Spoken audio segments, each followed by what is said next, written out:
Guys ध्यान से सुनिए, ये बोर्ड पे लिखा हुआ है has to, have to, had to, will have to, shall have to plus V1। V1 मतलब मुख्य क्रिया का फर्स्ट फॉर्म। जब ये पैटर्न में से कोई भी एक पैटर्न जिसमें हैज टू, हैव टू का यूज हम प्रेजेंट टेंस में करते हैं, हैड टू का यूज हम पास्ट टेंस में करते हैं, will have to, shall have to का यूज हम फ्यूचर टेंस में करते हैं। इनमें से कोई भी पैटर्न जब यूज किया जाता है तो इनका मतलब होता है ये वाक्य में कंपल्सन मतलब मजबूरी को प्रकट करते हैं। ये जो पैटर्न है हैज टू या हैव टू या had to, will have to या शैल हैव टू, इनमें से कोई पांच में से कोई भी चीज लिखी हुई है तो आपको समझ जाना है वो मजबूरी को प्रकट कर रहा है। ये मजबूरी को प्रकट करता है इनमें से कोई पैटर्न। जैसे आपके सामने एक एग्जांपल मैंने लिखा हुआ है यहाँ पे कि मुझे जाना है, तो इसको इंग्लिश में आपने बोला I have to go now. अब मुझे जाना है, अब मुझे जाना है, ठीक है।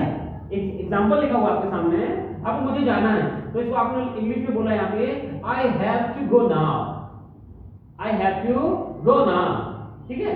तो आई हैव टू यूज हो रहा नहीं हो रहा है?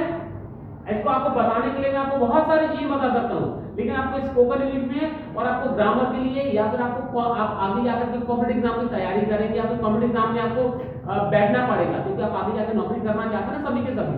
तो आपको थोड़ा सा ये ध्यान देना पड़ेगा कि कहीं पे भी आता है सेंटेंस लिखा हुआ आता है डू एज डायरेक्टेड में कि use make a sentence using compulsion, है ना। Make a sentence using compulsion का यूज करके, मजबूरी को यूज करके एक वाक्य को बनाइए या चेंज करिए। तो उसमें क्या लिखा हो जाएगा? I have to go now, I have to go now. इसका मतलब ये होता है अब मुझे जाना है या मुझे अब जाना है, ठीक है।